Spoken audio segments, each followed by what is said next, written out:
Hello, beautiful souls, and welcome back to A Kind of Meadow with Rhiannon Vaughn. I'm your host, Rhiannon Vaughn, and I'm so grateful that you're joining me today. Whether you're a longtime listener or just discovering this space, thank you so much for being here. In today's episode, we're embarking on a healing journey around the theme of unrequited love.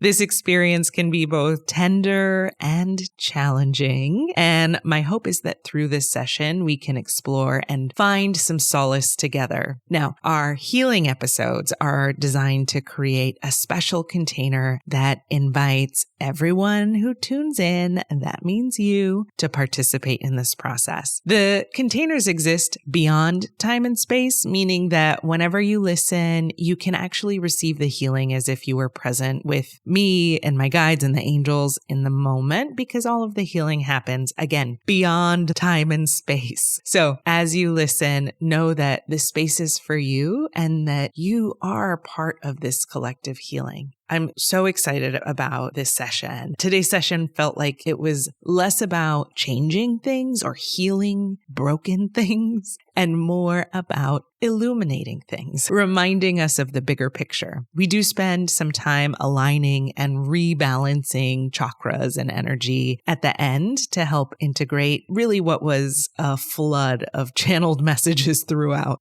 The story of today's container happens via an astronaut headed out on a grand mission. I love it. These channeled messages often come through as vivid imagery, which I've heard Joseph Campbell say that the reason storytelling is so impactful is because it tends to speak directly to our subconscious, directly to our deeper selves. I'll have my own interpretations of this imagery based on my relationship with the pictures, but what I love about this work is that you can definitely connect to the greater meaning that these images evoke for you. Your unique perspective enriches our shared experience, so feel free to share your own interpretations and insights. Ultimately, we're all observing the same experience of being human from infinite perspectives, and I think that sharing that perspective is fun.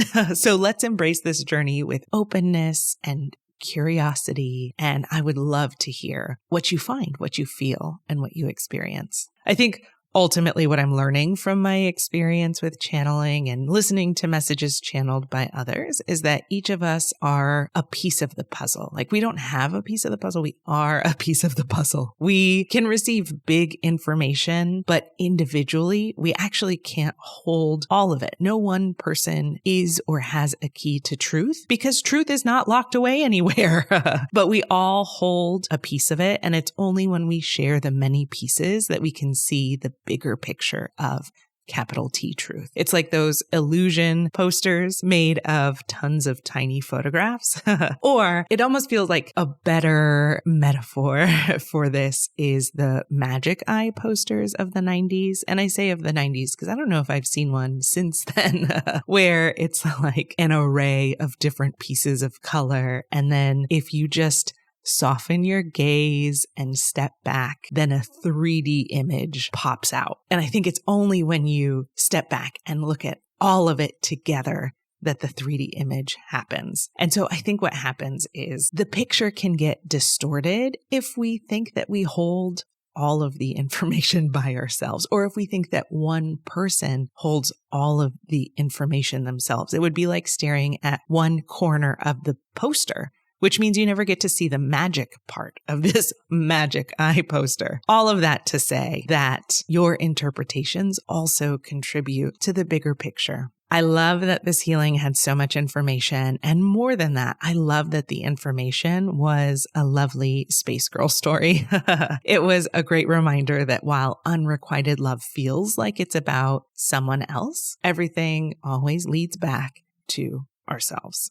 As always, before starting the healing, I've pulled some cards to guide our process. Really, these cards help focus the energy and kind of give a glimpse of the path that we're about to walk, because there's so many ways that we can look at a topic like unrequited love. And so it just gives us a direction.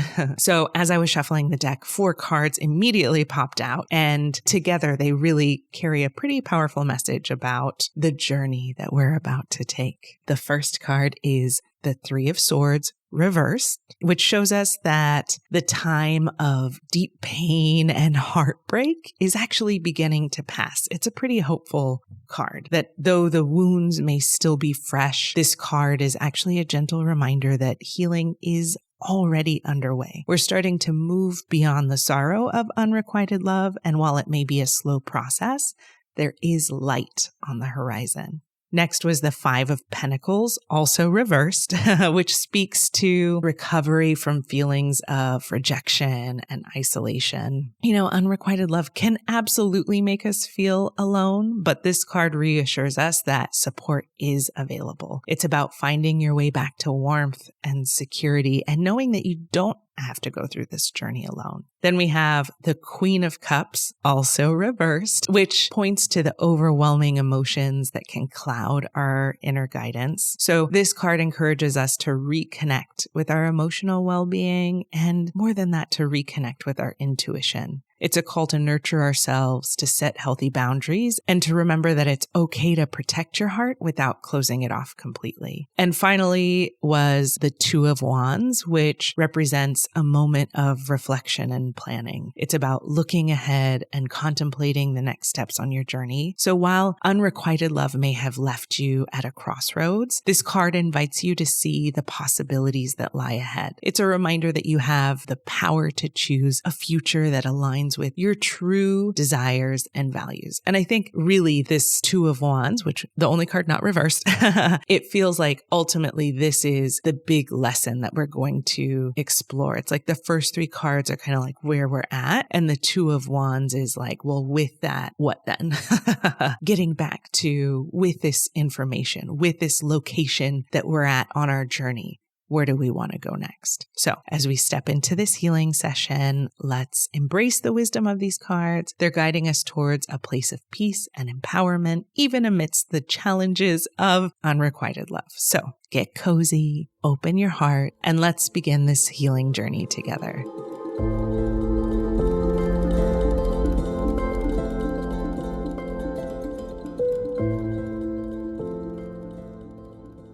Okay, so for today's group healing container, we did a healing around unrequited love. I had no idea where this was going to go, or, sometimes we do a healing around a topic and then it reveals to us what it's really about. So specifically, when I set up the container for this healing, the request was that we would do a healing around the experience of unrequited love, but let that heal whatever it needs to heal, or let it reveal whatever it's really about.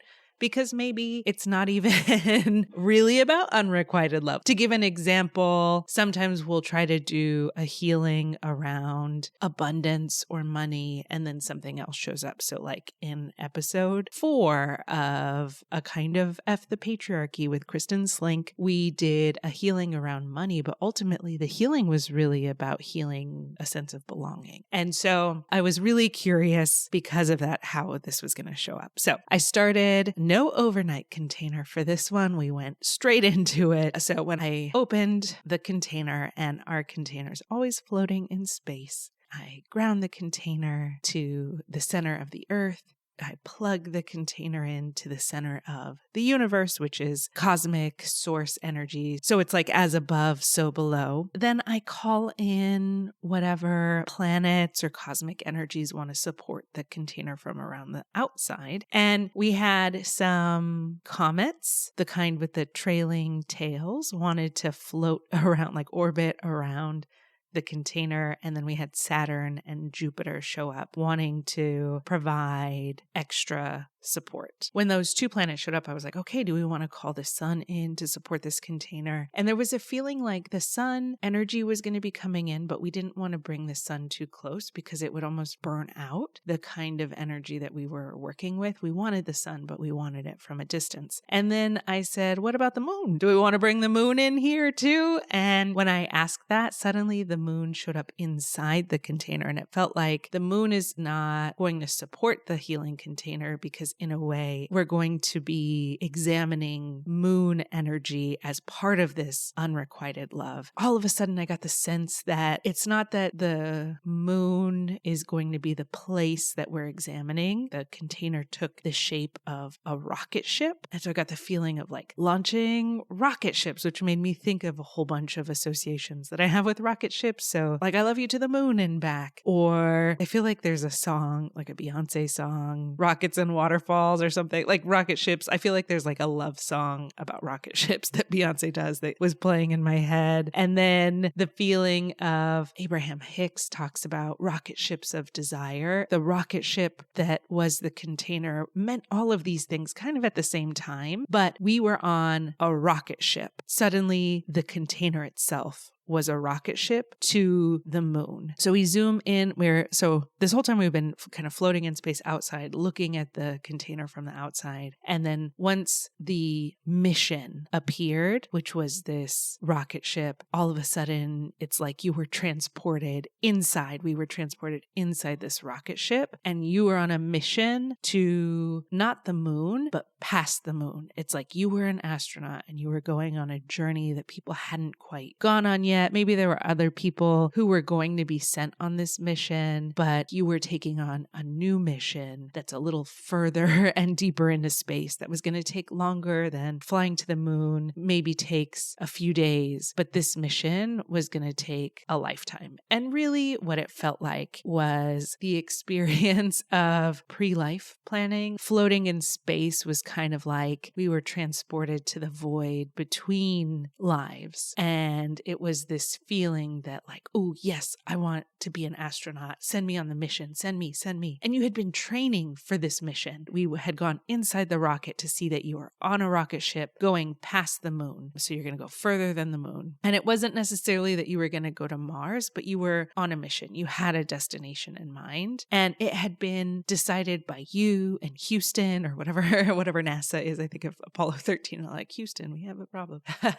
So that shows up a lot. But it wasn't just you who decided to go. Like you had a whole team and a budget who built a rocket ship for you and you volunteered. And then when it was like, you've been training for this forever and you're ready for it now, it's like we got transported back in time to boot camp or space camp or whatever, doing all of the flight training. Like you're doing jumping jacks and spinning in the super fast spinner thing that makes everyone throw up. And you'd been living really hard lives to prepare for this one. It really did feel like that. There was like all different exercises. I actually recently saw a movie on Amazon. I don't remember what it is, but if I remember, I'll put it in the show notes. That was Emma Roberts lies on her resume and goes to space camp or like the astronaut boot camp so that she could go on a mission to space. It was like that kind of stuff where you have to go through really hard things to be selected. What I was seeing is that those really hard things, like this boot camp was a metaphor for past lives, which are all happening simultaneously, but in a way you're like training for it. All those lives are influencing this choice. You're like, I've been doing it. I've been training for a long time for this. I'm ready. I know I can do it. So you do get selected to be the astronaut and you get put on this rocket ship. And it felt like this rocket ship was a metaphor for incarnating on Earth in human form. And so the rocket ship is like your body. And you're going to be in this rocket ship for 80 years, hopefully, or, more, as you are on a very specific mission. And like that Emma Roberts, I don't know if it's a rom-com, there's a love story, but about space. Each astronaut has their own job that they're assigned to or their own task that they're going to study in space. So, you have like your physicists and biologists and, some people are like studying monkeys or whatever, the effects of how do you grow potatoes, that Matt Damon Martian movie. So, each person has their own thing. And your mission was to study the effects of space, the effects of this journey on a human heart. You had a glass container and it was holding this bright red, anatomically correct human heart, except for that it was like a bright, bright red. It had this glow to it almost, but it was really beautiful. And you were so excited, the ultimate scientist, ready to study. You would have a little day-to-day journal about what's going on and the impact, like you were measuring how it affected the thickness of the walls of the heart, or the amount of energy that was giving off, or the amount of love that was able to flow through the heart. You were examining this heart from so many different ways as different things happen on your journey in space. Now, what we were shown right away is that you volunteered for this journey and you had this strong dream, desire, overwhelming, like, I have to do this. I want to do this so bad. I just want it so bad. And then what we saw is that after getting past the moon, space got really lonely because there's no one flying the ship. It's really just you in space. You do have radio comms with Houston, right? So we got to see that you can chit chat with the people back at home, which felt like a metaphor for spirit guides.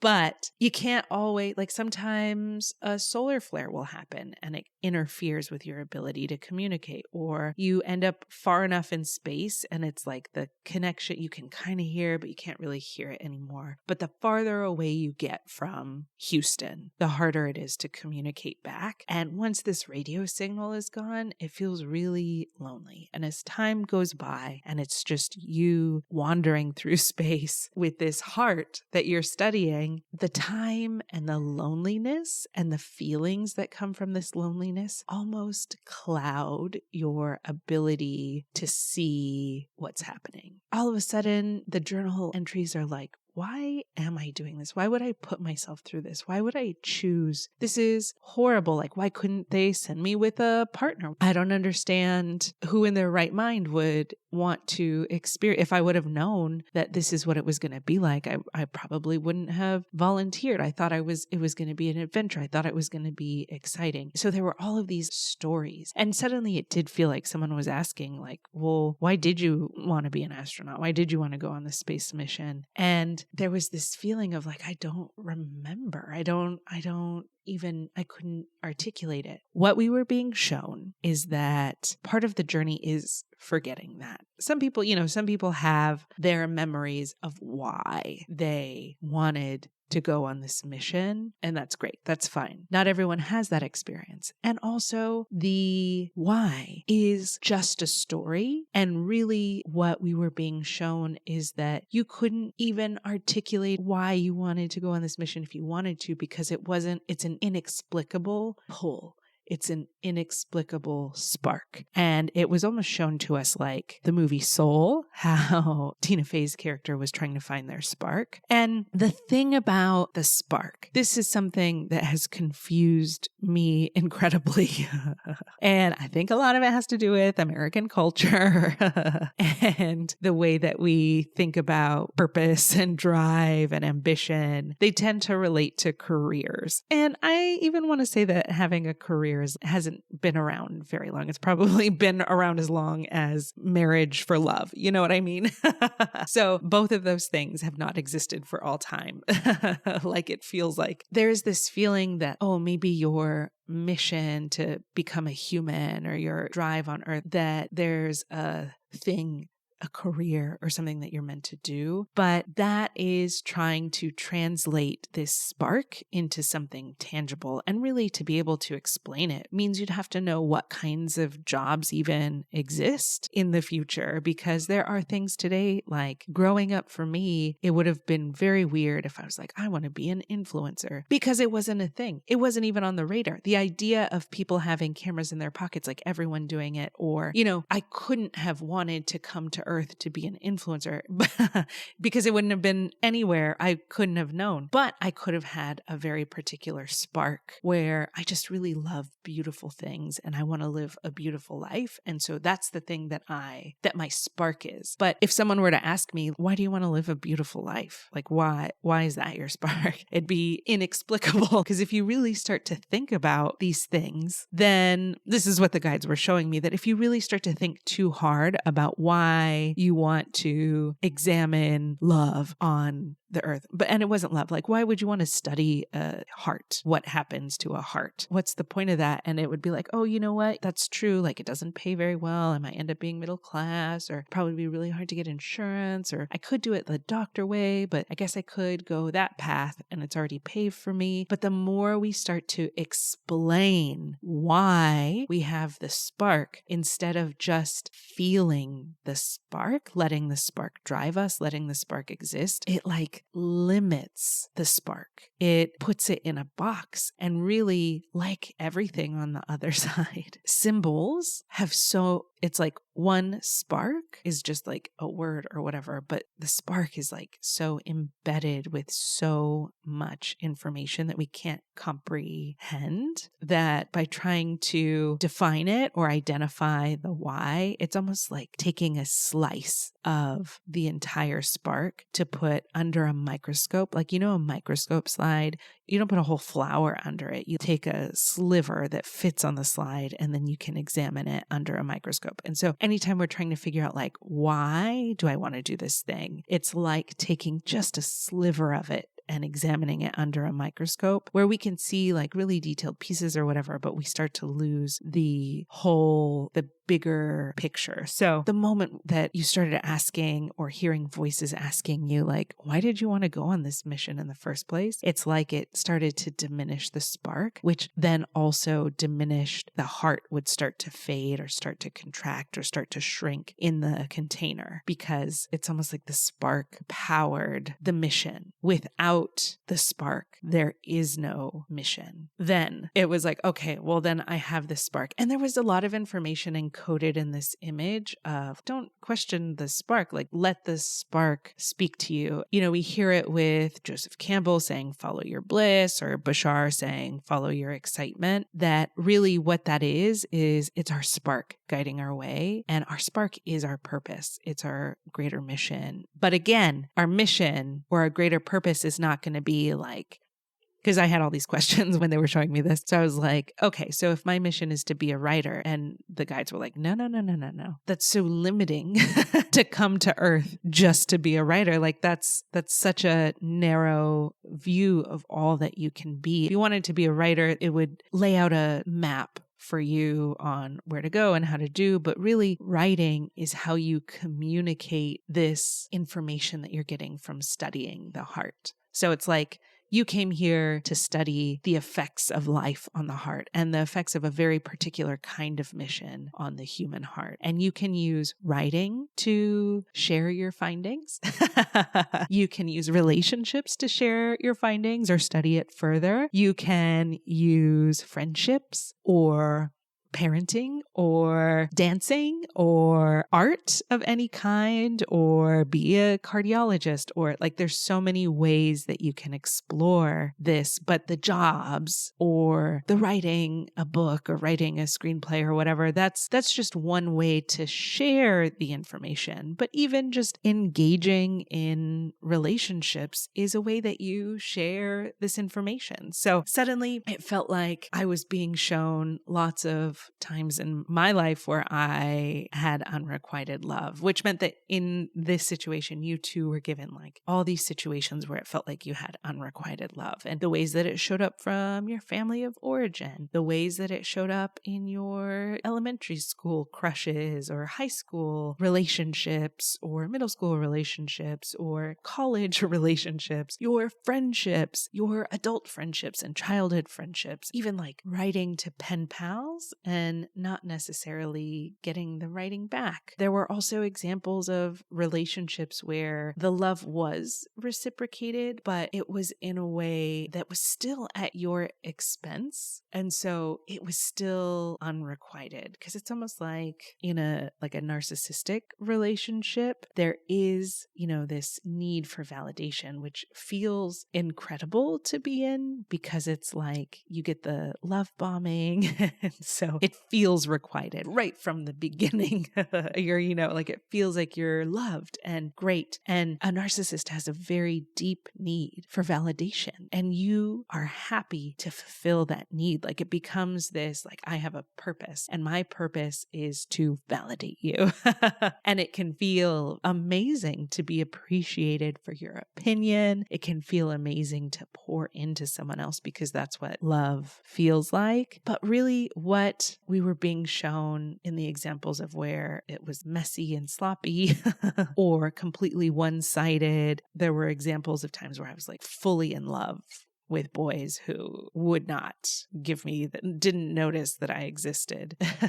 And it was very sweet and sad. But in all of those situations, the attention got diverted to the other person or the relationship itself, when really all of that was to serve the heart. The mission is about the heart and the effects of this mission on the heart, right? It doesn't mean that we're looking for bad relationships or painful relationships that break us or break us open. I even think of that Rumi poem about, where the heart breaks is how you let the light in, or, one of those things. But what we were being shown is that these bad relationships, these bad examples of love, it's less about having the experience of pain and more about sharpening the experience of nuance. It was more about sharpening discernment. By being in this situation where it's like completely unrequited. I mean, thinking about a high school crush, being totally in love and that person having no idea I existed. Well, having a crush was really fun. Drawing little doodles about it was really fun. Talking to my friends about it was really fun. And at the end of the day, there was no harm because there was no relationship. It wasn't very painful. It was like it was a little bit painful, I guess, because it's like, why doesn't anyone like me or whatever? But the painful thing was the story that was created as a result of this experience. But the experience itself was fun, is what I was being shown. Like it was fun. Even having like a dramatic relationship, it was really fun to get to connect with friends or whatever, talking about the story, telling the story of this crazy relationship or experience or hookup or whatever that happened. And what hurt was not necessarily the experience itself. What hurt was the story, the data, the way that the data was being interpreted. Because on this mission, we're scientists who are studying the heart. It's really easy to misinterpret data. So we're getting all this data and at the end of the day, distilling it into stories about ourselves. Like, oh, is this because I'm not attractive enough or not interesting enough or, fill in the blank there. Those are the stories that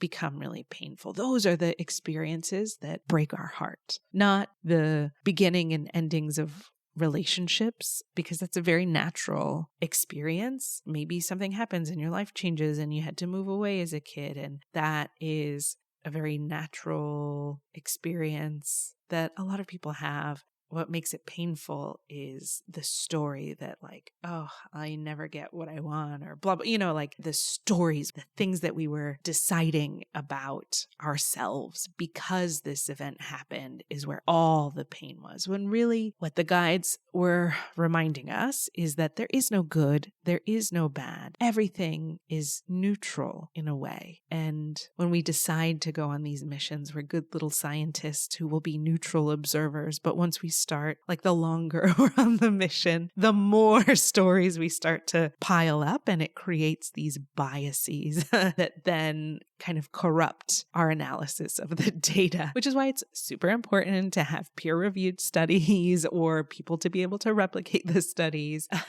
But it was like, as the mission went on, starting to have that self-doubt, it was like, well, am I getting something wrong? I don't understand how this experiment works. And so there were people out there. It's almost like we started to become like Star Trek and make little stops at different planets, or different spaceships would come by. And so we'd go to a planet, and the first planet that we went to, we had our little heart with us, and we were like, hey, I'm running low on this supply, and I was wondering how I could get some. Like, we had a reason to stop or whatever. And when the people of this planet saw the heart in the box and the spark, it was like they like to feed on the spark because it's such a pure source for them.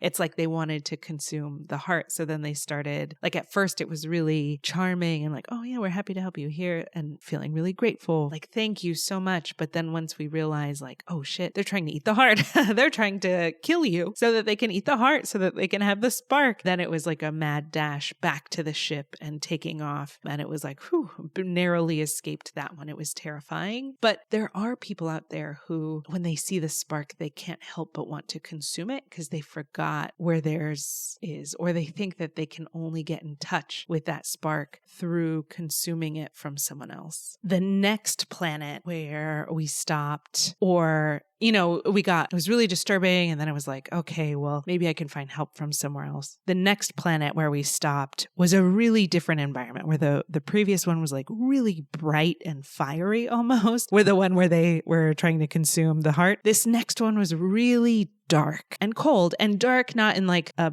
bad way or energetic way, but just that there wasn't a lot of sunlight.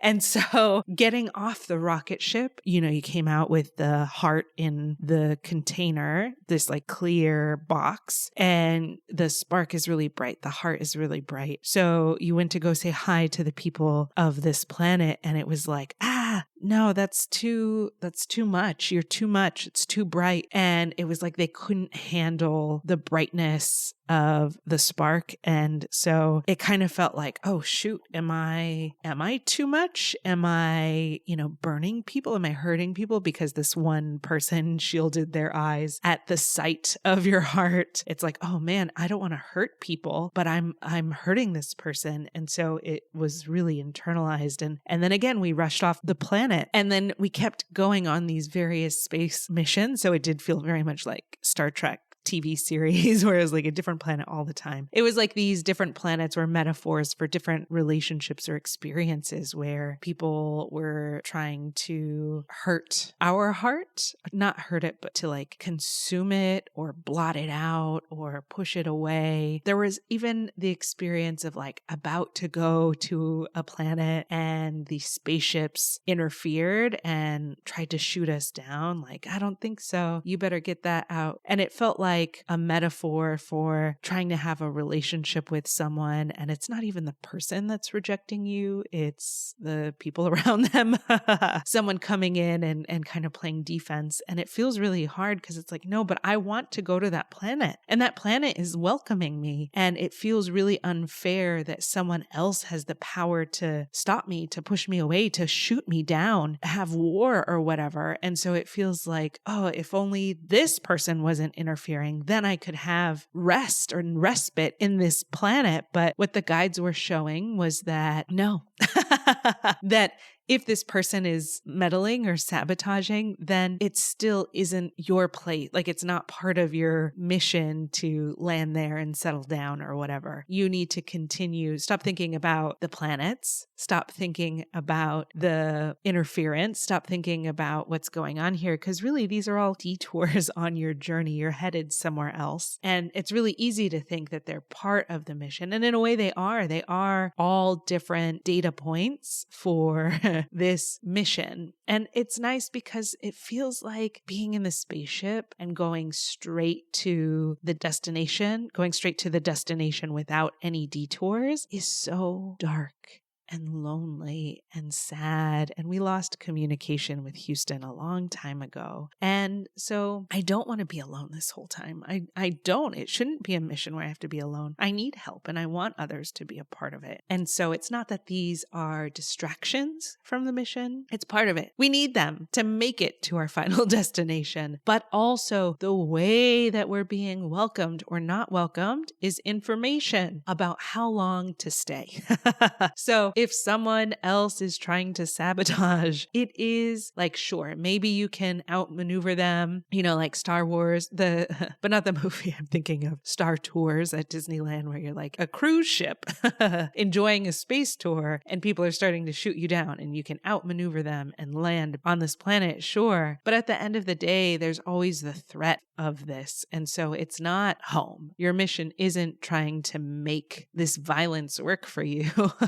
just to have a place to rest. It's to like, okay, well, I'll get what I need for as long as it's safe to do so. And then I guess I'm back on my mission, because at the end of the day, the mission is about you on your spaceship living your life. And yes, you're collaborating with other people, but you cannot invite other people on your ship. It's just you. And when that starts to feel incredibly disheartening, really sad and lonely, we're shown that, we just leave this planet where other people were interfering. And it's a real bummer, because it feels like, the story is really easy to say, well, if it wasn't for this other person, I could probably be really happy right now. But by leaving, it puts us back into our orbit of where we're supposed to go, our trajectory on this mission. And suddenly we see another spaceship.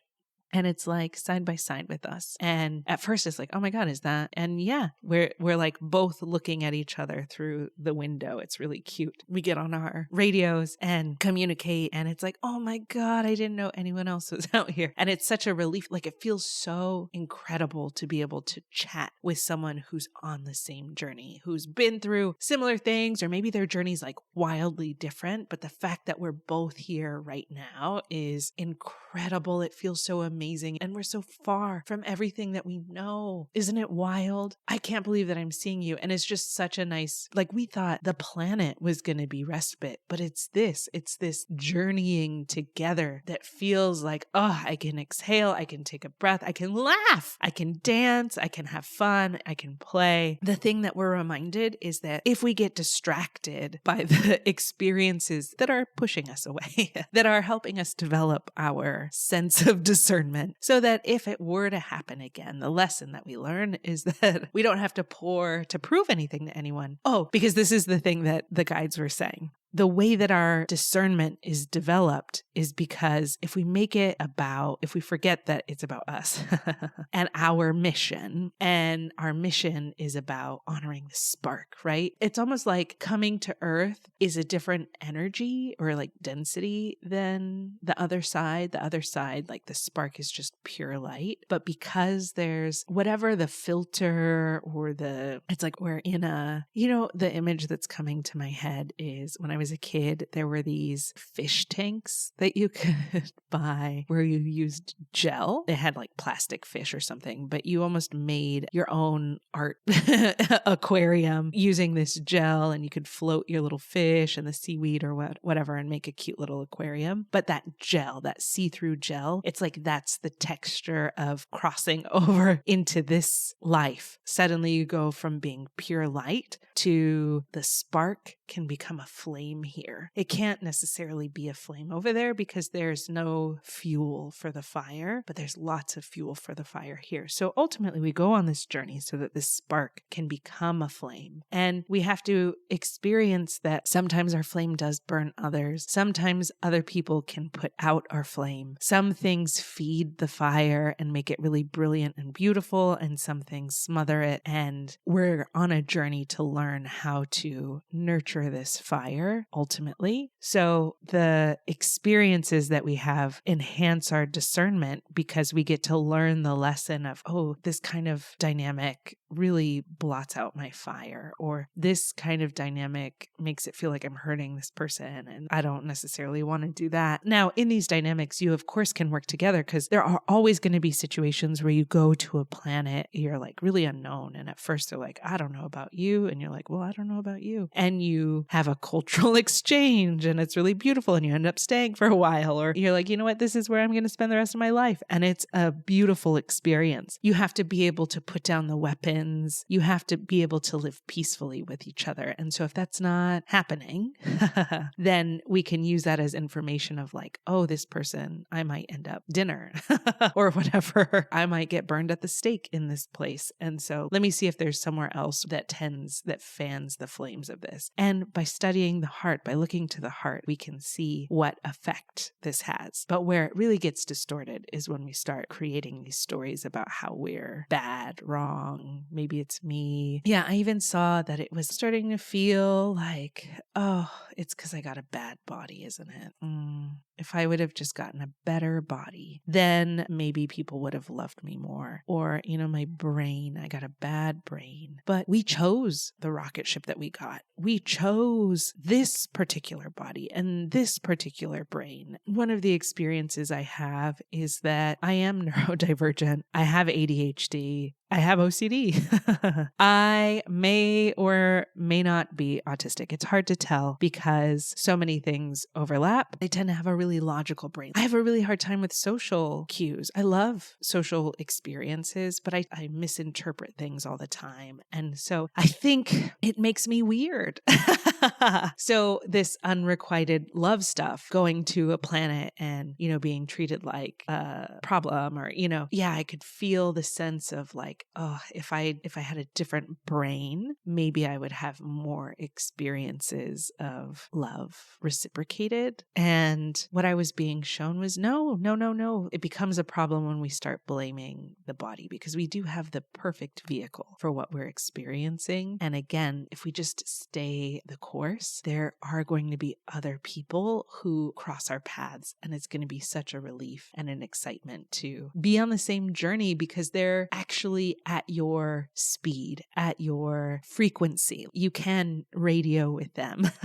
Sometimes I wish, if I just knew the rules of dating or friendship, then maybe it would be easier. And I say that because I watch, Love is Blind or Too Hot to Handle. I love watching dating shows because it's so fascinating to me to watch people on dates because I never would have known what people do on dates. So yeah, there's a part of me, if I just knew to XYZ, then probably it would be better. But no. That is not the point of the experience. The point of the experience is to be able to neutrally observe without wanting to change the rocket ship, without blaming the rocket ship, because the rocket ship is perfect. And these closed doors or closed pathways are data points that are guiding you on your trajectory or guiding you on your path. So we're having a grand old time chatting with our buddy, and you know what? They're like, oh, I got to make a stop at this planet for something. And we're like, oh, I don't need to. And so they peel away, and it was like, bye. And it was such a positive experience to be on the journey with them that it actually feels nice. It doesn't feel like this is goodbye forever, but we'll see them again. Like, yeah, go do your thing and I'll see you again when I see you, which is a really different feeling than having to run away from these other places. It's such a relief. It just feels like a natural part of the experience. It's great. So then we get to the point where we're floating in space alone again, and we know that there are going to be other people who cross our paths. And as long as we continue forward, then it creates the opportunity for this to happen more and more. Because it's almost like the planets, when we were in areas where there was lots of other life, it was jamming up the signals. We couldn't find the other people because we would get pulled into the orbit of something else. There were so many people who were really happy to say, oh, you're studying the heart? I already studied the heart. Here's my paper. And we would read it like, oh yeah, I guess this is the way that it is, but it was bad data. I say that not because their information was wrong, but because, while we've been on this journey, it's been creating all these stories about ourselves that is then biasing the information. And so their paper is full of their biases. And so while that paper may be specific to their experience, it's not transferable. And at first we don't see it. We're just like, oh, well, this is an official paper. I guess this is what I should do. Let me try to do it this way. But I was reminded of this class. Actually, I had 2 different cognitive neuroscience classes in undergrad, and both of them were really about you have to learn how to read these scientific papers because not all of them are sound science. And that's the thing about science. Science is about asking questions and being curious. And once you start to have I think this is a thing, then you test it. You don't run with it. It doesn't become gospel. You test it. You design an experiment that if this is true, if this is the question I want to ask, let me design something. And the way that you design an experiment can influence the outcome. When you're reading scientific journals, you have to be able to see the way that someone structured their experiment to see if it even would support testing their hypothesis or seeing if this is the thing that they're examining, but the fMRI data is from this part of the brain brain, then that doesn't make any sense. Or even the conclusion that they came to is really causal, but we can't determine cause or effect stuff. We can only determine correlation from this kind of thing. And so, yeah, these things may be correlated, but we don't know why. We don't know if there's another variable we're not thinking about. There's all of these ways that it can feel like, oh, this happened when we did this, therefore it must mean XYZ, and then apply that to the whole world around us, when really there's something that's missing that we don't understand, or we're skewing it. And all we can determine is that, when XYZ happens, then it may or may not influence the outcome, but it may or may not be related. Or, we can only see correlation. But when people are so confident about what they're reporting on, it can feel easy. And when we're not confident about what we're studying, then it can feel like, well, maybe this will be like a little bit of a helper, an aid, or whatever. And so what we were being shown is that we needed to let go of other people's research and just focus on our own data, focus on letting go of the stories or the biases around our own data, dismantling the bias. And we did that by pulling out all the stories. We're getting close to the end of our mission. And so it's time to really examine all the places where we've been to and all of the stories or ideas or hypotheses about ourselves that we generated as a result. It was like they were written on little strips of paper that we had swallowed. And so we had to pull them out, pull out these long pieces of paper. And there were so many of them. And what was happening is these strips of paper were so long that it was winding around the heart, our hearts, and tightening around it. And when that happened, it ended up tightening around the heart in the box that we had been studying. It was shrinking it, but we didn't see the paper around it. We just saw the effects of it. And that's the first time that we realized that, oh, the heart in the box, I thought I was studying this heart, but that heart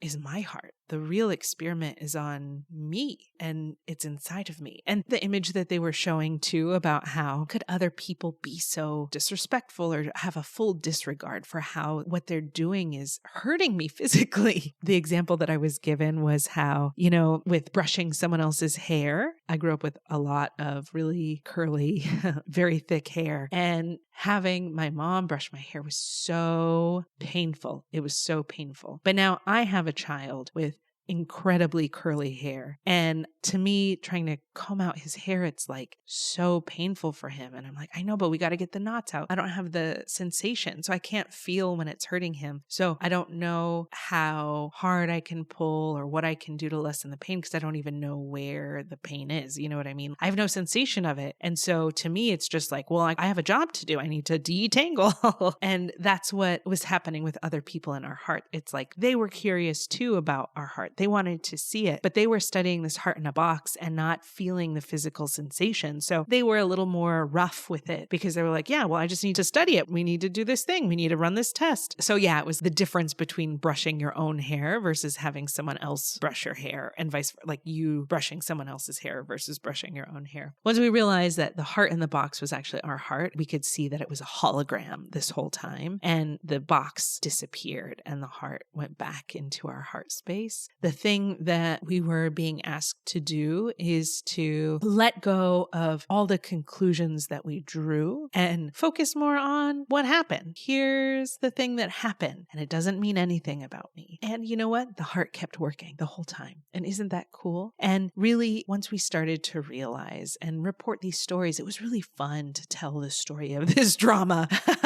Like it became an adventure and like, oh my God, you wouldn't believe the journey that I just had. Being able to report on everything that was happening ended up being really fun. At the time, it wasn't. If it meant certain things about us, it wouldn't be very fun. If it meant like, oh, something's wrong with me because blah, blah, blah, that's not fun. But if the story is just the story, it's incredibly fun. And the thing that we really got to feel when we were telling, like our heart would race or our heart would melt or our heart would brace itself or, our heart was doing all of these things. And suddenly we could feel like we were alive. And it's almost like I was being shown that, on the other side, we are love. We just exist as light is love. And we are love and we have unconditional love. But it just is, right? And light is not that has mass or density or whatever. Our heart is this tool that we use to distribute love. right? Like it pumps our blood and it experiences the light, like our electromagnetic light moves through our heart. Our heart gets to distribute and feel it, like really feel it. So as we were telling these stories and our heart would race, our heart would melt, our heart would ache, it was like, oh, I feel really alive. It feels really alive to have this instrument that responds to these experiences and these stories. And ultimately, what we are looking for is not the partner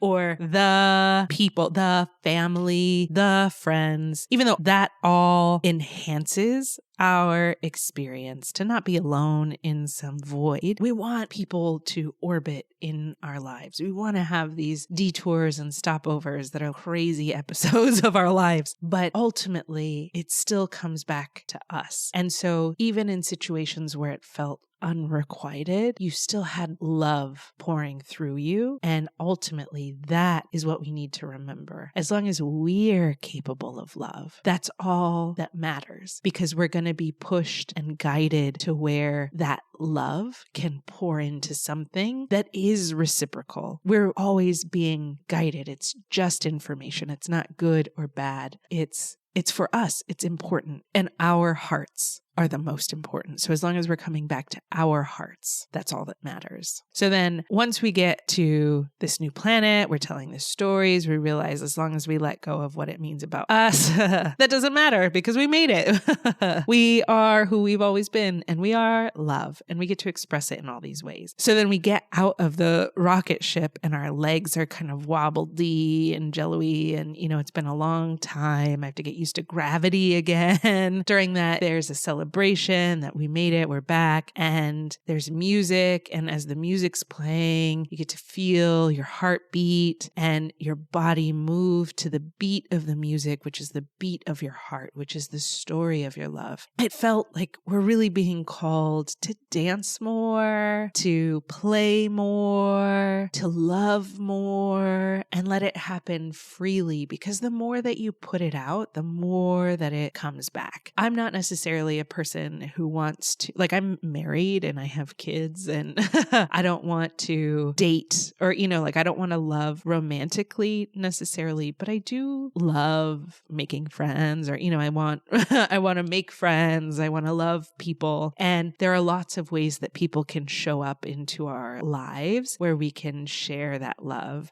Okay, so with all the stories, there was this feeling that, sometimes when it happens enough that, we go to share our hearts and people are like, ugh, no, thanks. That's too bright. I can't handle it. Even though it's really about they're living in the dark, and it is a bit too bright because they're just at a different frequency, and that's okay. It doesn't make them bad, but it definitely doesn't make you bad. It's just different frequencies. And so it's like changing the radio station to, I'm going to use this example just for me, but like being on the road and then suddenly you change it and it's country music or something. And it's like, well, I don't want to listen to country. It doesn't mean that the radio station's bad, because people fucking love country music. You know what? I sometimes love country music, but if I'm not in the mood for it, it could be like, ugh, I don't want this. And so it's just about helping us continue to scan until we find the radio station that we want to listen to for right now, right? Yeah, it's so much about letting go of who we think we are because of it. But there were even some times where this is happening so much and I don't know why people don't love me. Am I a monster and I don't even know it? That was like a big story. That was a very dangerous story. Dangerous mostly because it's not actually rooted in any data. It's not one of those things where, okay, I overshared in this situation with people who are not comfortable with oversharing. Culturally, there are, certain things where I told the truth in a situation where a white lie would have been better. And so there's data where people are like, ugh, why would you speak to me so directly? I have data like that from different environments. It's not like that. It's almost like there's an absence of data and I'm trying to fill in the blanks. But the way that I fill in the blanks is so much worse. So it must be that I'm a monster. I'm disgusting. There's something wrong with me. And so that was the big story that needed to be pulled out. We're getting our legs back in this new gravity and we needed to go to this quarantine tent just in case we brought any like contaminated bugs or something with us. And so in the quarantine tent, we take off our space suits and all of these roaches, these space roaches, scurry away, and it's too bright for them. So they're trying to find somewhere dark. They want to just hide in a pile of trash, which felt very much like a metaphor. Our angels are around and they're like, this is an entity. It's that part of you that thinks that there must be something disgusting or wrong. And so it transferred form into this roach. Whenever we have an entity like this, what we want to do is we want to hold space. And what these roaches needed was to know that they're not disgusting, that they are loved. And it wouldn't necessarily help us to have someone else come and say like, oh, I love roaches. What needed to happen is we needed to look at that part of ourselves and see like, no, it's perfect. I love you. I see you. And it hurts to feel that way. And just like hold that part of ourselves. As we witnessed what this aspect was feeling, the roaches started to separate. It's like they shed their skin and the roaches like went into a roach trap that then the angels guided to their next highest and best place to be healed and go live their next life. And what was left behind was a child version of us who felt like they must be disgusting. When the child version was left, we like scooped them up and hugged them and they got to integrate back into ourselves. Really, I'm sure this makes sense that ultimately at the end of the day, it is about self-love, but it's not just self-love. It's really about this neutral observation of the totality of our experiences cannot change the fact that we are love. They cannot change the fact that we get to feel and experience ourselves, our love, through this heart that is an instrument that responds to our love. And that's pretty cool. No one can take away your heart. Even if you lost your heart to a heart transplant, you still get a heart. You know what I mean? Everyone still has a heart. So your heart can't be taken. As long as you're on this journey, you get to experience your heart. The goal is to get back to experiencing the song that our hearts want us to hear, letting our hearts guide us by letting that spark pull us to that inexplicable thing that we can't explain why we want to do it. We just have to do it. I have to go on this mission. And there are going to be times that we're like, oh, fuck, why did I put myself through this? I hate this. Is so painful. But really, if our spark was climbing Everest, if our spark was saving the homeless people or ending hunger or saving kids with cancer or making movies that move people, no matter what our spark is, there are going to be these moments where it feels heartbreaking, like it's not going to happen for us. And we're going to question, why am I even doing this? But the more inexplicable it is, the bigger the drive, because it means that it's something beyond our ability to articulate. It's so much bigger than that sliver that you can put under a microscope. And that's the thing that can guide us. And it may not be as simple as an activity or a goal. It can be so much bigger. Like, I want to know more about how my heart connects with the world, or I want to know what it feels like to experience the world like a tree, or what, like,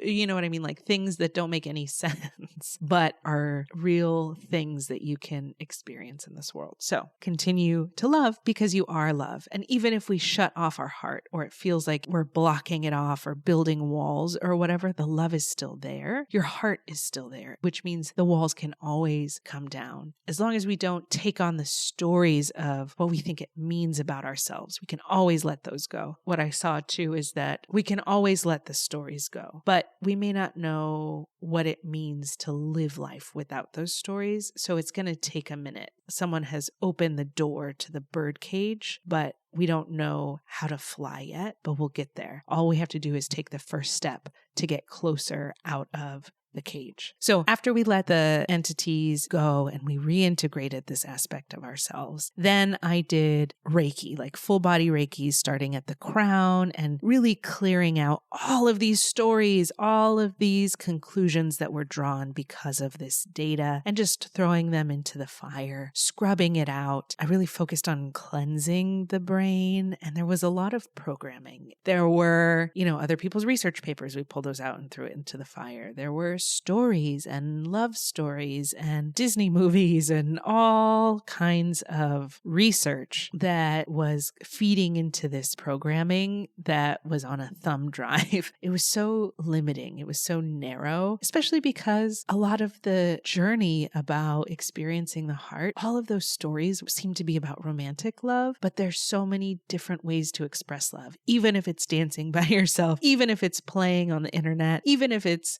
making a friend or having a chat at Trader Joe's with the friendly cashier or whatever. There's all these other ways to experience love that can be reciprocated in all these myriad ways. And so we wanted to throw out all of the programming and the stuff that was feeding the programming as well. Then we also calmed the nervous system because it did create this sense of fear, kind of like how on the planet where the people wanted to consume the heart, or the warriors that wanted to block you from even getting to a planet in the first place. It created this sense of, it can be dangerous to play these games. And so we wanted to calm the nervous system just to help with being able to clearly hear the discernment that we were being taught, because it is really subtle nuance. For the third eye, part of what made the journey so challenging, it gave us a lot of space to really jump to conclusions because it was so long. Felt like there was not enough time. Things were really urgent. And then things were like, there's so much time. What we did is we just cleared out the third eye so that we could experience time in a really beautiful, circular, spiralic way, so that it's not like the journey is from Earth to Andromeda in a straight line, or it's not about a straight arrow, but this spiralic journey through different places, which changes the way that we feel time, experience time. It doesn't feel like it's running out. It feels like it goes on forever, like a snake eating its tail or the Ouroboros or whatever. And then cleared out the throat. And what we really wanted to do was open the throat so that we could report on our findings in a really clear way, so that there weren't the stories that were clogging it or the biases, but it was just all of these expressive ways to share this data, like singing, storytelling, art, whatever it may be. We just wanted a really clear channel. And then in the heart space, we had spent all this time working on the heart space anyway, so it was really open and clear. And the place that was really shown to work was in the wrists. It's like, almost like the wrists were being cut off in a way that, to me, stakes through the wrist or like stigmata remind me of self-sacrifice. And what I was being shown is that cutting ourselves off at the wrist, slitting our wrists, being nailed to a cross, self-sacrifice in that way gets in the way of our ability to share our love. It cuts the love energy off at the hands. And so self-sacrifice can be, it feels like it's a loving act, but it really cuts off the love. So a reminder that you don't need to sacrifice yourself. It may be noble in like a brain way, but from the heart's perspective, it cuts off your ability to actually generate love. And if you think about it, like if you were to die through self-sacrifice because you were nailed to a cross or whatever, then if you're dead, you can't give any more love as yourself, right? Because you're not there. So self-sacrifice, we were letting go of this feeling of self-sacrifice as like a version of love. In the solar plexus, we did more to clear out these stories and conclusions that we had drawn about ourselves. And then the sacral was pretty clear. It was almost like this healing took place in the cosmos. And so our sacral and roots were really grounded into the earth. And once, we were rooted into the earth, what I saw is that our spark in our hearts became a flame, and that flame lit up all of our energy centers. And so then when we walked around, it was the symbol that I saw was that idea that a lit candle can light other flames without extinguishing itself. And so there are going to be people who want that. There are going to be people who run away from that, and that's fine. Those aren't the people that you need to focus on. You need to focus. It's easy to want to focus on those people because like, no, don't you want my flame? But really what we're being called to do is by tending to our own hearts, it moves the spark to a flame, and then our flame can light other flames that will then go on to light other flames, and it sets the whole world on fire in a really beautiful way.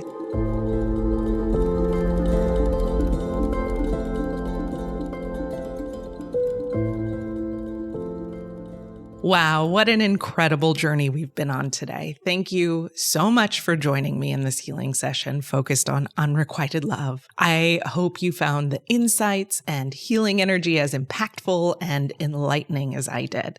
After listening to the healing again, I realized that I left out a really important piece that was felt but not said. I really want to drive home that in the beginning of the reading, when we were so eager and so excited to go on this mission, I had this huge wave of grief wash over me, and I just started to cry at the strength of desire and hope of this little astronaut who was jumping up and down and yelling, "I want this so bad," for no reason, with no justification, just, I want it. It kind of reminded me how disconnected I had become from that feeling, that spark. It was so pure and raw and bright. We really wanted to be here, like really, really wanted to be in this life. And it's an incredibly beautiful thing. Unrequited love can often lead us into these psychological traps, like the scarcity effect, where we value someone more because they're unavailable. And if we think of ourselves as floating alone in the infinite abyss of space, then yeah, it can definitely feel pretty scarce. But space is infinite. There are trillions of galaxies and stars and planets to experience. We can focus on the dark matter, or we can focus on what's being illuminated by all the light and journey toward that. It's important to recognize these patterns when we feel like we can't get love because it's limited, and that each miss is a strike, but it's not. No one is keeping score. There are no umpires in the game of life. So take another pitch. Releasing these scarcity stories helps us truly realize that our self-worth is not dependent on another person's affection. By acknowledging these traps, we can begin to navigate our emotions with greater clarity and self-compassion. And as we learned in our recent healing in the episode of A Kind of Self-Trust, our emotions are guiding us to the beliefs that may no longer serve us. I recently heard the saying several times from Benaya on Love is Blind UK that choppy seas make great sailors. And I think that if unrequited love or rejection or abandonment are part of your journey, just know that you are becoming incredibly skilled at navigating the seas of love. And only your love matters. So keep loving, you resilient little sailor. Before we wrap up, it's time for our Practical Magic segment. This is where we share a practical tip or exercise inspired by today's healing that you can try at home to continue your journey of self-discovery and growth. We're going to call this one Releasing Unrequited Love. So first, create a sacred space. Find a quiet, comfortable place where you can be alone with your thoughts. Light a candle or some incense to create a calming atmosphere. Then take a moment to write a letter to the person you have unrequited feelings for. Pour out all of your emotions, thoughts, and wishes. Be honest and open, but remember, this letter is for your eyes only. Then, once you've written the letter, read it out loud to yourself. Allow yourself to fully feel the emotions as they come up.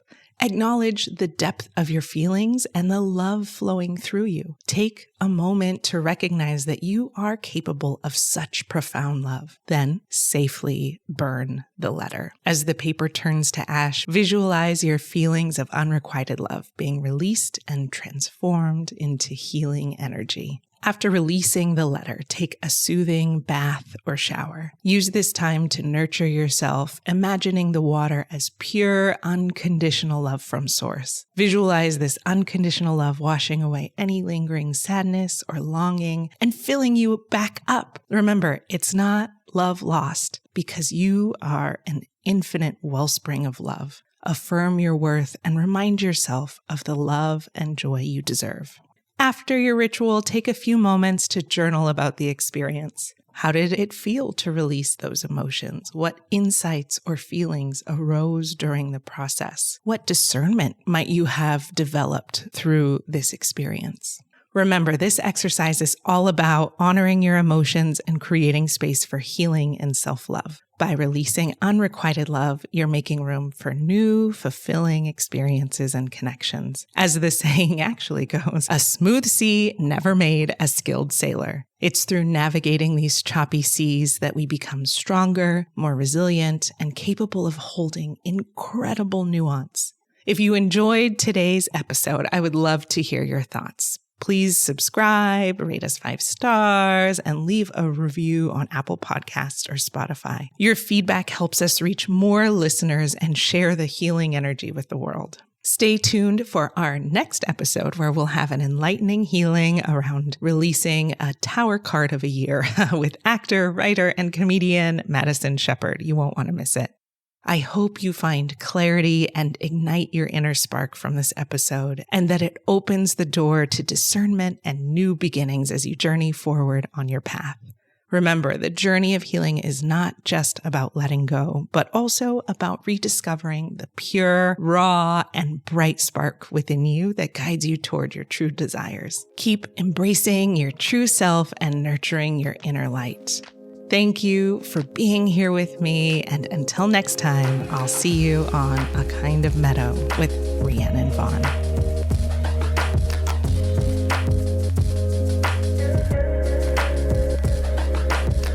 If you're ready to embark on your own healing journey, I'd love to work with you. You can schedule your personal session at rhiannonvaughn.com/healing. For those who prefer a solo adventure, dive into the Writing with Spirit Oracle deck, an online oracle deck inspired by the hero's journey. Get personalized guidance for just $3 a month at oracledeck.guru. And don't forget to use code WILDFLOWER for 10% off. Let's start this magical journey together.